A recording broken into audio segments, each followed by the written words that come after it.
মুখ্যমন্ত্রী তিনি স্পষ্ট হুঁশিয়ারি দিয়েছেন যে ইন্দ্রজিৎ মণ্ডলের মৃত্যুর সঙ্গে যারা জড়িত তাদের কাউকে ছেড়ে কথা বলা হবে না, একদম চূড়ান্ত শাস্তি দেওয়া হবে। গতকাল ইন্দ্রজিৎ মণ্ডলের মা কি বলেছিলেন শুনুন।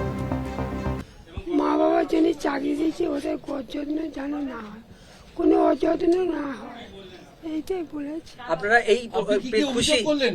আপনি খুশি? বাবা আমি আর কি খুশি হব, আসল খুশি তো চলে গেছে বাবা। আর যা দিয়েছে ভরিয়ে দিয়েছে, অনেক দিয়েছে, আর এর থেকে খুশি আর চাই না। গণপিটুনিতে যে মৃত্যু হয়েছে তার মূল অভিযুক্ত আজকে গ্রেফতার হয়েছে, একটু আগে তাদের দীঘা থেকে অ্যারেস্ট করা হয়েছে।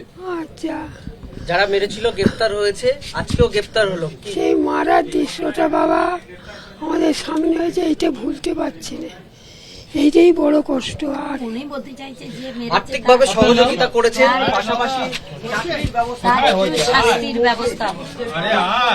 মুখ্যমন্ত্রী আপনার সাথে কথা বললেন? হ্যাঁ বাবা, কি বললেন মুখ্যমন্ত্রী? বলছে 25 লাখ টাকা দিয়েছি, ছেলের চাকরি দিয়েছি, আবার যা অন্যান্য সরকারি জিনিস পাবে সবই ব্যবস্থা কর, সব বেকার ভাতা সব কিছু হয়ে গেছে। পাশে থাকার আশ্বাস দিলেন?